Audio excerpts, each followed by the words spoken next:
राजनीति, आंदोलन, किसान, करप्शन, गरीबी, इन सभी मुद्दों पर आवाज उठाएगा अब तक न्यूज इंडिया। सत्ता के आगे जब भी सवाल कमजोर पड़ने लग जाए तो सवाल उठाने पड़ते हैं। बोल के लफ्ज आजाद है तेरे, बोल के सच जिंदा है अब तक।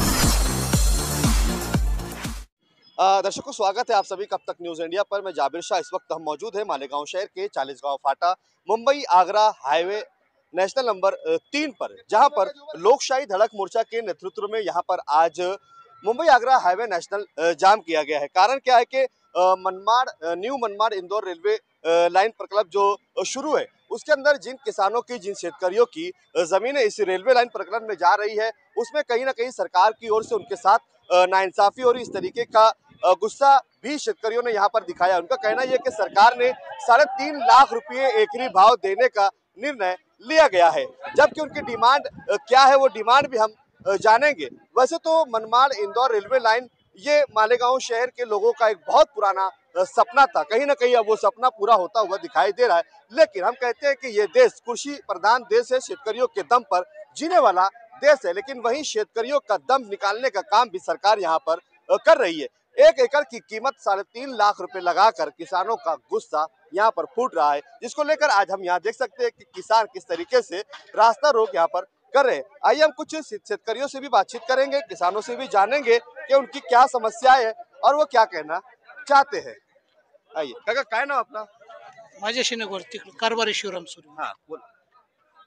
नाव शेतकरी घनश्याम रामदास शिंदे, साइने बुद्रुक से बोल रहा हूँ मैं। जो अभी Indore Manmad new railway line का जो भूमि संपादन हो रहा है, उसके विषय में मैं कहना चाहता हूँ कि जो शेतकरी को जो मुआवजा दिया जा रहा है वो अत्यंत कम है।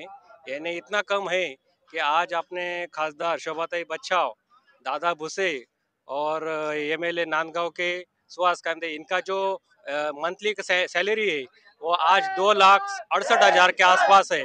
तो उनका जो महीने के सैलरी है उससे भी कम मुआवजा शेतकरी को दिया जा रहा है। कितना दिया जा रहा है? आज 5.5 लाख रुपए हेक्टर के हिसाब से पकड़े तो 1-1.5 लाख रुपए एकड़ हो रहा है।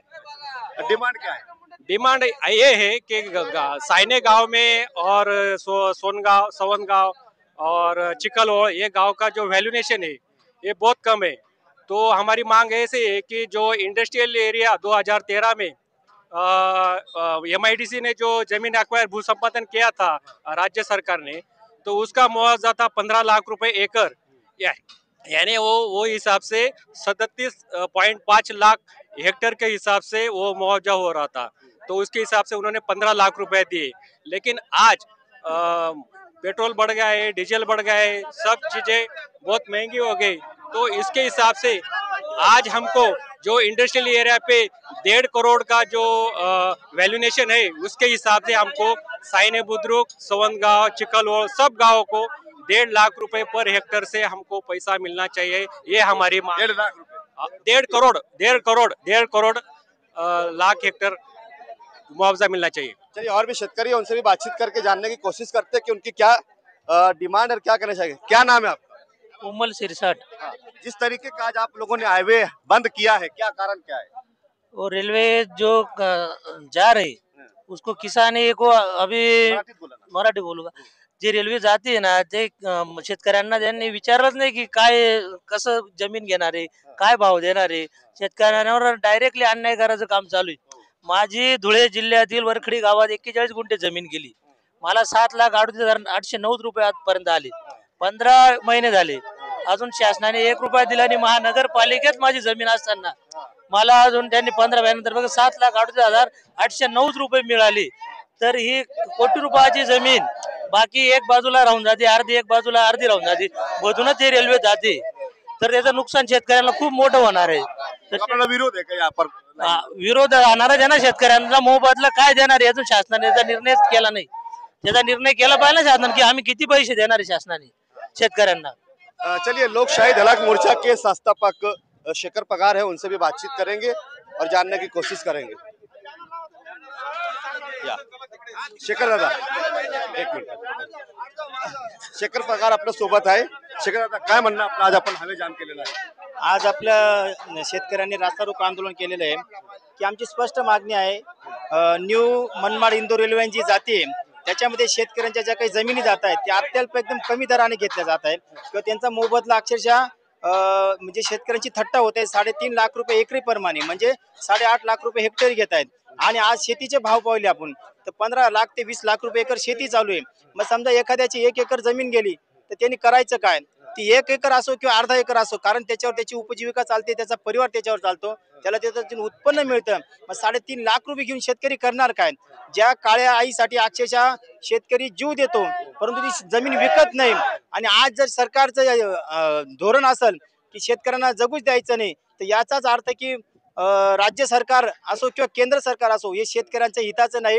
एकीकडे 2007 मध्ये जी MIDC मंजूर झाली होती त्यावेळी शेतकऱ्यांना 37.5 लाख रुपये हेक्टर प्रमाणे मोबदला देण्यात आला म्हणजे 2007 मध्ये. आणि आज जवळजवळ 2025 म्हणजे जवळजवळ 18 वर्षानंतर हे 8.5 लाख रुपये देत आहेत. म्हणजे शेतकऱ्यांची एक प्रकारे निंदा आणि शेतकऱ्यांचा मोठा अपमान आहे.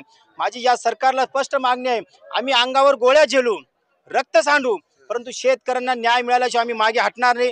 कारण एवढं मोठं आंदोलन असताना देखील कुठलाही सक्षम अधिकारी जर येत नसेल तर लोकशाही धडक मोर्चा इथून मागे 1 इंच बी हटणार नाही जोपर्यंत आम्हाला पक्का आश्वासन मिळत नाही. आणि एवढं आंदोलन पेटलेलं असताना यांची एवढी मुजोरी की ते लोक तिथे शेती मोजणीसाठी गेलेत. आम्ही सांगतो जर कधी आम्हाला न्याय मिळत नसेल तर अधिकाऱ्यांच्या गाड्या सुद्धा आम्ही जाळल्याशिवाय राहणार लक्षात असू द्या.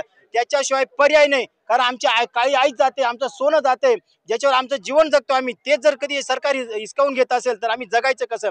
आज जवळजवळ 2007 मध्ये सोन्याचा भाव होता जवळजवळ 10,000 रुपये तोळा, डिझेल होतं 42 रुपये लिटर आणि डिझेल होतं 30 रुपये लिटर, पेट्रोल होतं 42 रुपये लिटर. आणि आज 2025 मध्ये 106 रुपये लिटर पेट्रोल आहे, 96 रुपये लिटर डिझेल आहे आणि 1,20,000 रुपये तोळा सोनं आहे. आणि मग विचार करा की 10 पटीने सोन्याचा भाव वाढू शकतो, डिझेलचा भाव वाढू शकतो, पेट्रोलचा भाव वाढू शकतो, शासकीय अधिकाऱ्यांचे 10 पट पगार वाढतात. मग माझ्या शेतकरी राजाची जमीन तुम्ही एवढी मातीमोल का घेतायत? एक वेळेस आम्ही जीव गेला तरी चालेल, हा रेल्वे प्रकल्प जो आहे तो रद्द झाला तरी चालेल, परंतु आम्ही आमच्या जमिनी देणार नाही. आम्हाला तुमचं ते भीक पण नकोय, तुमचा आम्हाला तो मोबदला बी नकोय. परंतु आमच्या जर शेतकऱ्यांवर अन्याय होत असेल आम्ही आमच्या मागणीवर ठाम आहोत. वेळ पडली तर आम्ही छातीवर गोळ्या झेलू, पण 1 इंचही मागे हटणार नाही. जे परिणाम होतील ते परिणाम आम्ही भोगायला तयार आहे. शेतकरी बांधवांना माझी नम्र विनंती आहे, जर शासन आज दखल घेत नसेल तर 18 तारखेला हजारो ट्रॅक्टर घेऊन आपण मालेगाव मध्ये निघणार आहोत. त्याच्याशिवाय हे सरकारचं नाक दाबल्याशिवाय सरकारचं तोंड उघडणार नाही. आज सगळ्यात जास्त जर अन्याय होत असेल तो शेतकऱ्यांना होत असेल, तुमचा शेतीमालाचा भाव असेल, दुष्काळग्रस्त परिस्थिती असताना सुद्धा शेतकऱ्यांची दखल घेतली जात नाही. म्हणजे तुम्हाला जर काही किंमतच नसेल, येणाऱ्या जे काही महानगरपालिकेच्या निवडणुका आहेत, जिल्हा परिषद पंचायत समितीच्या काही निवडणुका आहेत, त्यांच्यावर हा शेतकरी बांधव बहिष्कार टाकल्याशिवाय